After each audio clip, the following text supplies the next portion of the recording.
Eweche magoma moko warengo nyake kaunti mano Nakuru kocha kama bende wedo kanyo ne jatend wa Keini mano mawuok e kaunti mano Nakuru miluongo ni Liza Chelule ogolo siem kata kwayo ne rowere mago mawuok e kaunti no mondo mi gitem gibed motang' moloyo to e kinde ni mago mabende josiasa wuotho koni kod kocha ka gisero ombulu ne ikruok ne yiero maduong' ma itimo e pacho kae higa mano manyien.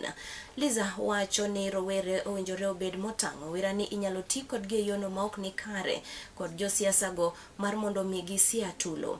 Ne oloso e kaunti mano Nakuru kono sama bende ne ochopo mar mondo mi osir rowere go kod omenda mago mabende ginyalo bedo ka gisiro godo ohenni magitimo. Mpango ya pesa mingi sana katika serikali yetu. Kuna ya Nyota, kuna ya Women Enterprise Fund, kuna ya Youth Enterprise Fund. Nyinyi muende mchukue pesa ya serikali ambaye serikali yetu wamepanga.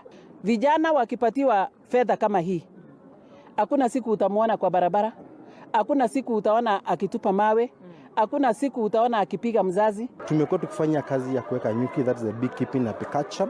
So these are our second beneficiary this kwa Women Lab. Kwa leo tumeweza kulisave cheki 70,000 ambao tunaweza kununua mashini ya kutoa asali na tuweze kuunda vitu zingine, the product valuable for the beekeeping. So tumeshukuru sana the Women Lab for this year. Ametuishikia mkono sisi tuanze kikundi, tumefurahia sana.